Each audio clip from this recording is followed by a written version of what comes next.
My name is Camille Zohar McMillan. I wrote this book about my life at General Motors. I am a journeyman electrician, and I was brutally harassed at the GM Pontiac truck plant.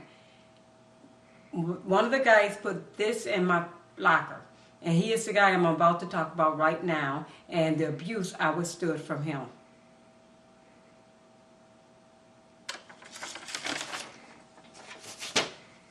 GM allowed all the abuse. In this YouTube, I will speak about one assault I received on the job. I was sitting in my area speaking with my supervisor. He was complaining to me that my partner, Chad, was not doing his job. My supervisor's way of handling this was to have me cover part of Chad's line. I didn't think that was fair.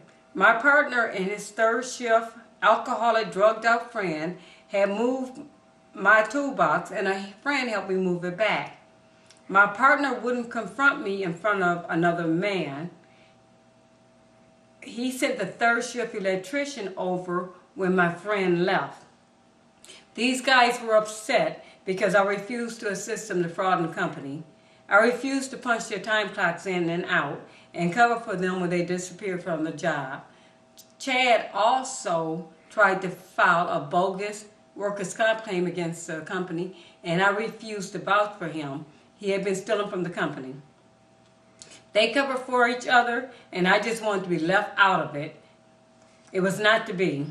Stan rushed into my area, screaming and enraged.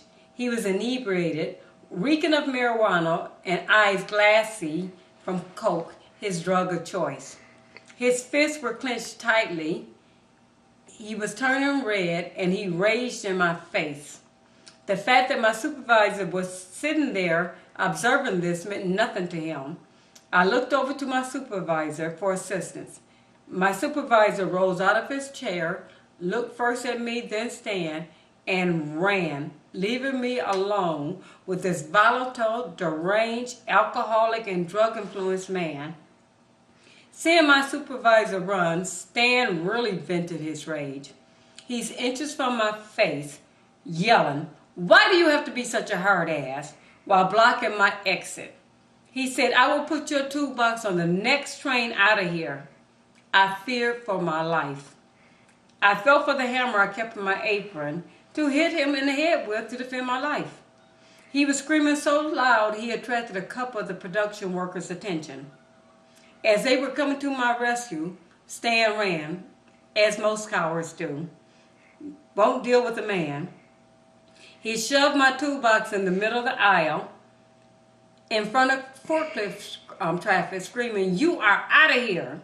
A superintendent came by a few minutes later and made Stan move my toolbox back to its original position. This just enraged Stan more. Nothing was done about his alcohol and drug use on the job. Stan followed me the rest of the night, making chopping and slicing motions across his throat. I feared for my life, and GM and the union did nothing to assist me. I will have more of these stories. You would not believe the abuse I withstood at General Motors with their knowledge. This is a company that asked for taxpayers' money to bail them out. Thank you, and you will hear another YouTube from me shortly.